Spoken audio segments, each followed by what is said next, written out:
Be honest, which aspects of your photography hold you back more than anything else?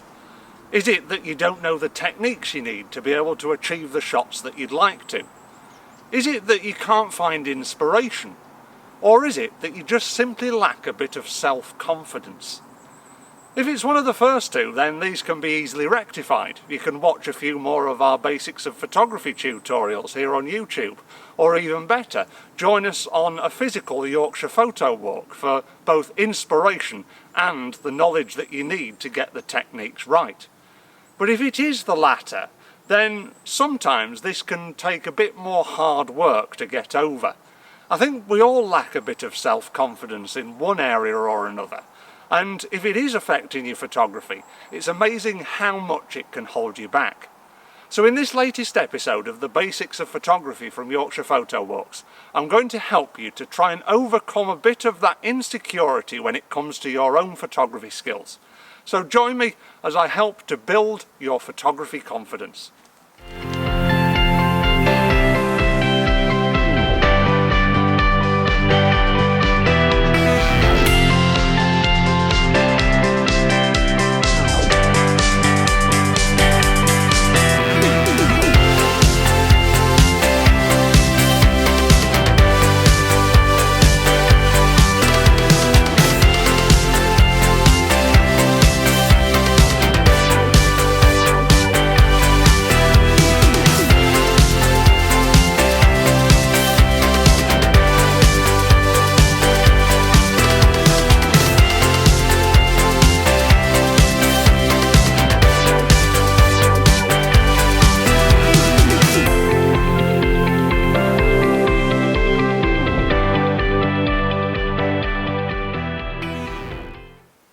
If you do lack confidence in your own photography ability, then don't worry, because you're not alone.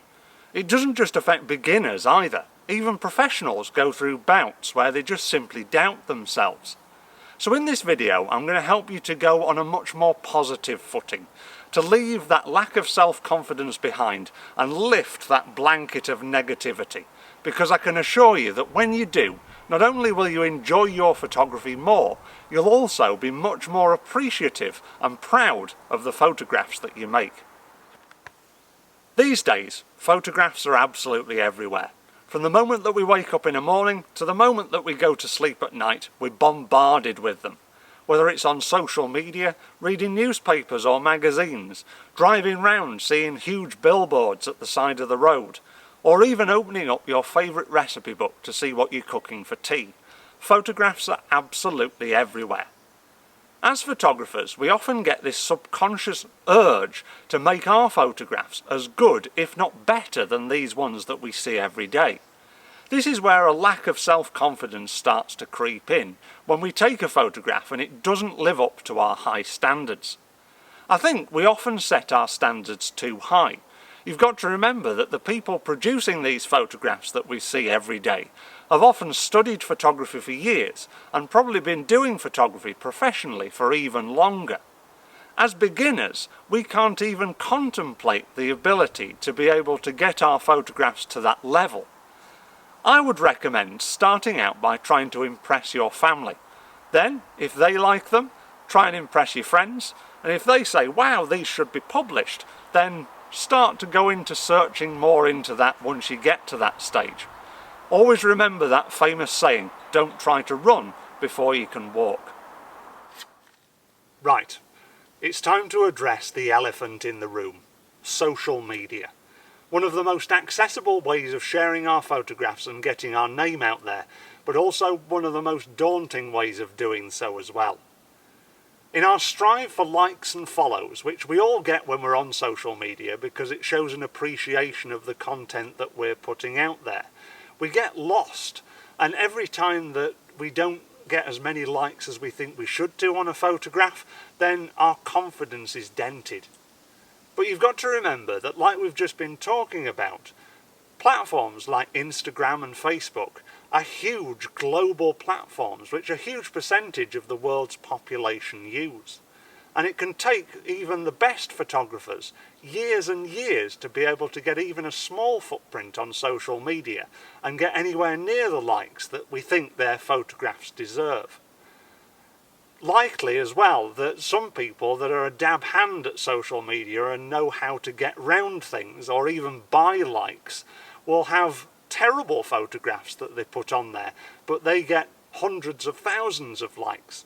So you mustn't think that the amount of likes that you get on social media, on photographs that you post, are a true representation of your ability with the camera. Because more often than not, they probably just haven't found your profile yet. So by all means, post photographs on social media to get your name out there and to get some comments back about what you're doing right, what you're not doing right. But at the same time, don't take it to mean that I've not got any likes on this photograph, therefore it must be terrible, I'm a really bad photographer. Sharing photographs with others and asking them to comment on them can be a really good way to improve your ability with the camera and also improve your confidence with it, even though the whole process does sound a bit daunting. Social media isn't really the best way to go about this because, as we've just talked about, it's not the most personal style of being able to share and receive opinions on your work.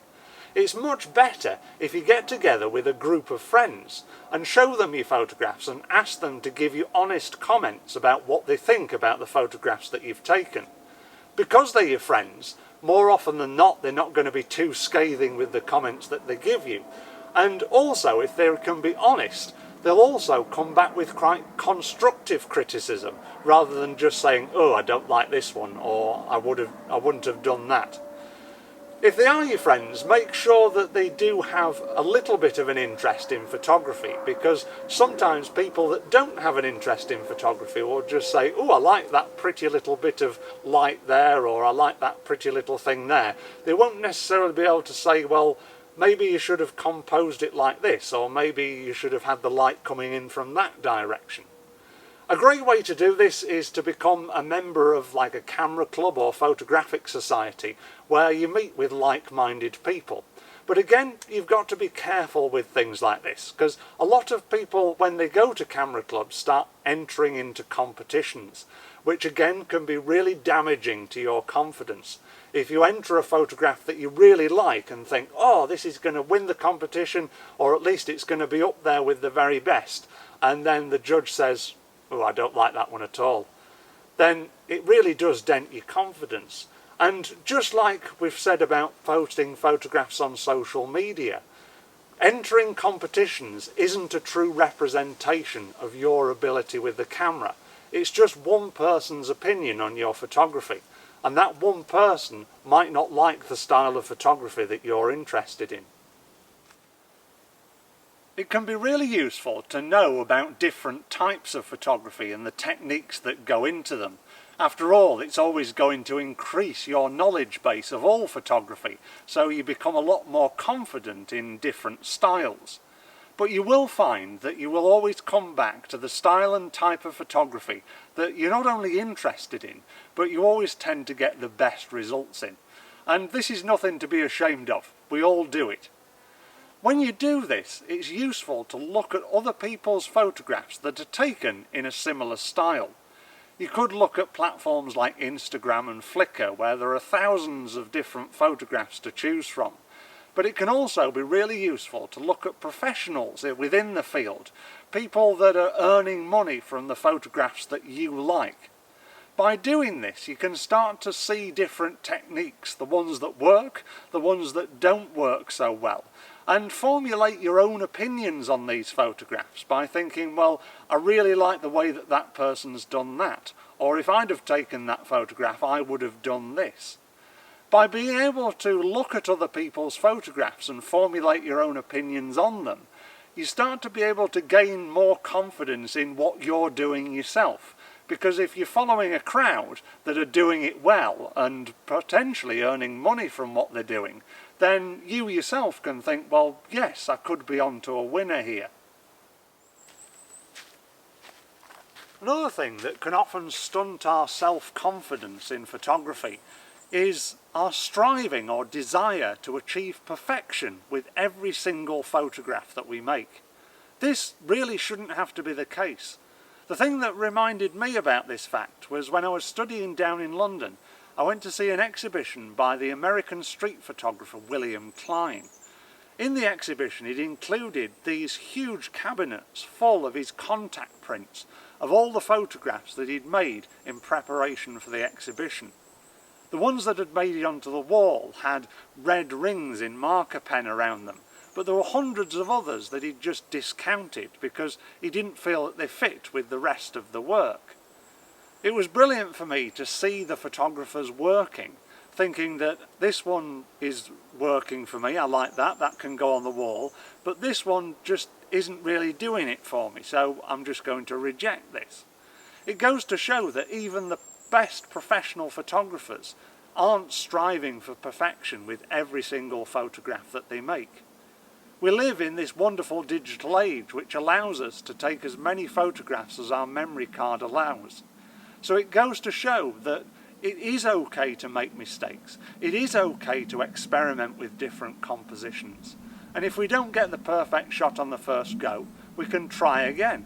And eventually, the perfect photograph will come. We've just got to be patient. What we've got to remember is that photography is an extremely subjective medium. What one person thinks is the best photograph since sliced bread, another one will turn round and say, ugh, I don't like that one. As photographers, we can't please everybody, but one thing I am sure of is that everybody out there with a camera, and this includes you, has the potential to be a brilliant photographer.